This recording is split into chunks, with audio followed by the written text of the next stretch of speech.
Crunchyroll, did you do this on purpose? Good evening to all ladies and gents out there. You already know who I am by this point. In case you don't, I'm Sakusaro, yada yada yada. Well, my ladies and gents, I, like many other furs and non-furs out there, am an anime viewer. Yes, I know, that is quite shocking for someone of my intellect and handsomeness. But yes, I am an anime connoisseur. I watch some good genres that I find suitable for my personal likings, such as the funny and cartoony of Ouran High School Host Club, to the dark, serious, and gritty such as Angels of Death and Black Butler. But then there's the animes that will confuse and worry me completely. And this one is recent, people. This one is called Goblin Slayer. Like any other anime, this started out as a manga. A dark fantasy light novel under the same name, written by Kumo Kaguya and illustrated by Noboru Kanatsuki. I could be having these names wrong, so I'm sorry if I botched them up a little bit.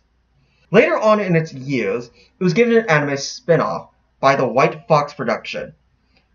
The same ones who gave us The Devil is a Part-Timer. So you might be wondering, how did a production that gave us this, gave us an anime with so much controversy and concerns behind it? Let me show you and explain. The anime starts with our protagonist of a nameless priestess joining what I assume being the only guild in the world. She's given the registrations, and you overhear small talk like that's something out of a virtual world or something. Now, this is where I got the anime confused for a bit. Because you see, while you're listening to how these people are talking, you're immediately mindseted that this is less of a fantasy world and more of a virtual world. Because they will talk about things such as magic, specific times of usage, such as I can only use this attempt or move or ability 3 times, 5 times, 1 time. Like there is really a restriction behind it. Then you hear them say about potions, low levels, gold, etc., etc. Now, I get it. There are animes who have done this before and such, but the best known ones are made through the virtual gaming sites, such as Sword Art Online and the Dot Hack series. So you can see where my confusion came from. Anyway, as the registration lady finishes some explanation, a small group of, no, fuck it, I'm going to call them players. Otherwise, I'm going to constantly get confused at this point. And they invite the priestess on a goblin quest. After some boring and drawn-out small talk and ego boosting and, oh, don't worry about this one, I can protect you because I got this and this and this and this. The 4 players got separated into teams of 2 by accident, and they get ambushed by the goblins. And these goblins are not as dumb as they are constantly said to be. These guys are actually smart as fuck. Surprisingly enough, it actually gets pretty bloody and gory. Now, an anime like Berserk, on the other hand, they get a little bit more extreme with their blood and gore. This one stays a little off. Like, if they don't want to show really too much, they only show like a split second of where the pain is going to be, but then cut off to either the reaction of another player or a silhouette of a shadow getting overrun and pummeled and pillaged by the goblins. So that one's not too gory. It's not too gory. Like another. That one's fucked up. But then they ambush the female player that actually tried to fight back. She gets countered by a bigger goblin, which I'm surprised they come in more than one size other than fucking little. And he beats her down pretty easily. That's quite sad.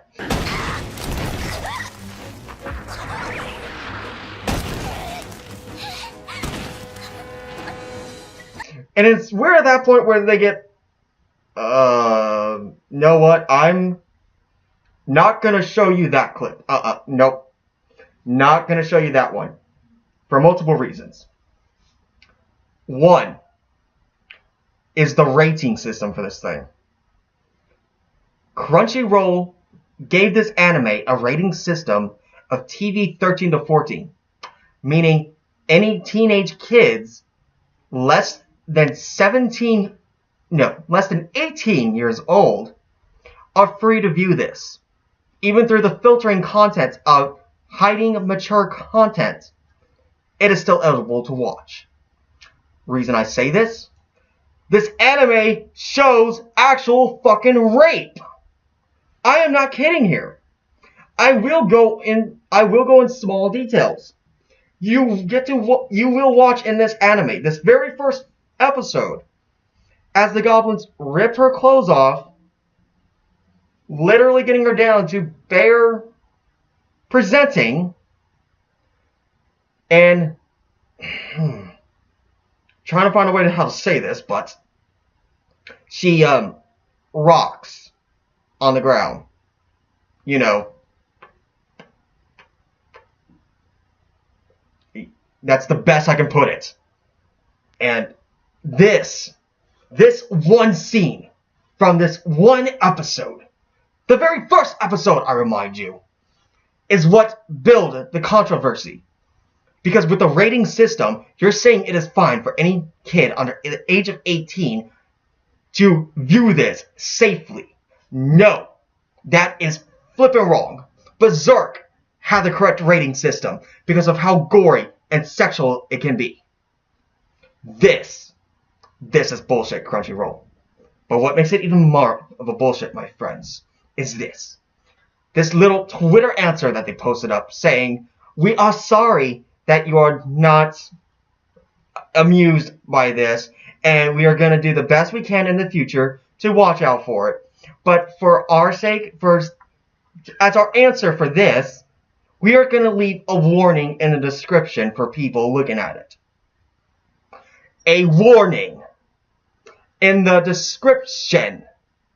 The description, not a lot of people will really go for. They would much rather just go straight to the episode, not even reading the description. When Crunchyroll, you could do the correct thing and set it to its correct rating system, so that way your system filters it properly. You can see how upset I am that this is even happening right now.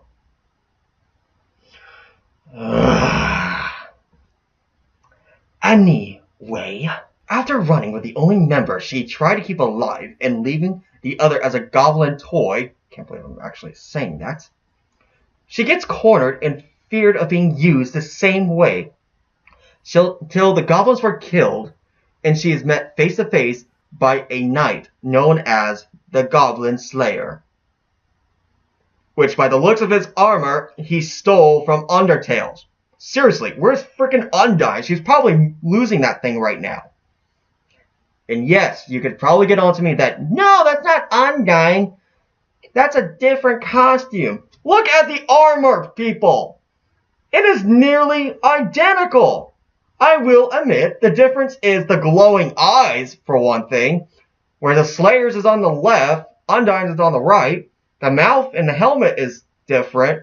But if you really look at it for a bit and you think about Undertales when seeing it, all you can think of is one character, Undyne.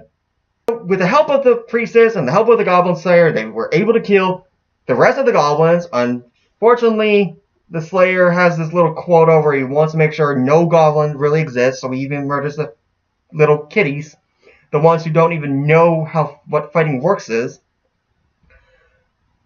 She gets all cleaned up. They send the girl that was saved to a facility that helps.